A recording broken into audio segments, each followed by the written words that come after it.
नमस्कार. The knowledge is power या माझ्या यूट्यूब चॅनलमध्ये आपलं सर्वांचं मनापासून स्वागत करीत आहे.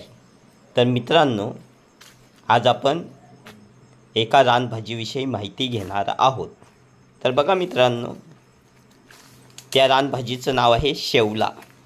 तर शेवला आणण्यासाठी काही बाजारात विकायला माणसं आपण बघितलेलीच आहेत. तर बघा मित्रांनो, या जंगलामधून काट्याकुट्यामधून हे शेवले जमा करतात ही माणसं. तर बघा मित्रांनो, या काट्यातून शेवलं शोधली जातात आणि बाजारात विकायला आणली जातात. तर बघा मित्रांनो, कधी बाजारात शेवली किंवा इतर रानभाजी जर बाजारात आलेली असेल तर त्यांनी सांगितलेल्या किमतीतच द्यायला हवी. कारण की या जंगलामध्ये एवढे काटे असतात, तसेच साप वगैरे असतात, तरी जीवाची पर्वा न करता ही माणसं जंगलामध्ये फिरत असतात आणि भाजी जमा करत असतात.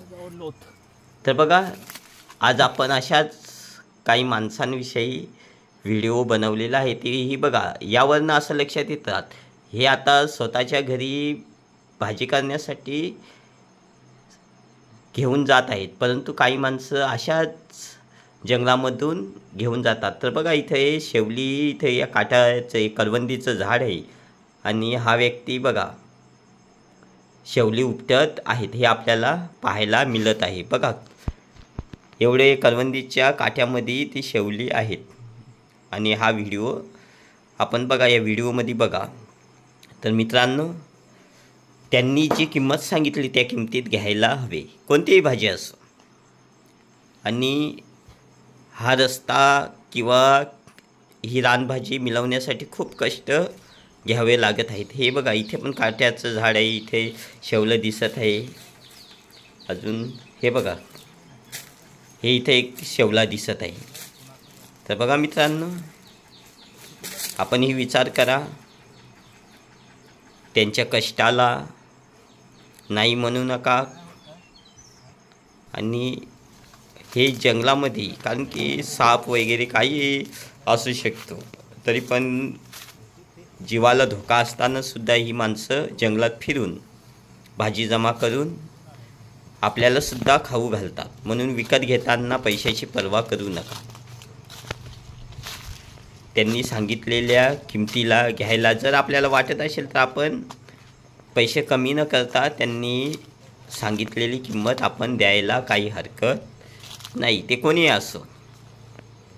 तर बघा मित्रांनो, हे जंगल कसं दिसतं. हे शेवली जमा केलेली आहेत, हे बघा. तर बघा मित्रांनो, आता जंगलामध्ये विविध प्रकारच्या रानभाज्यासुद्धा आपल्याला पाहायला मिळतात.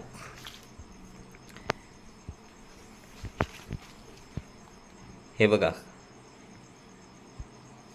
इथे सुद्धा त्याच्या व्यक्तीच्या हातामध्ये शेवले आहेत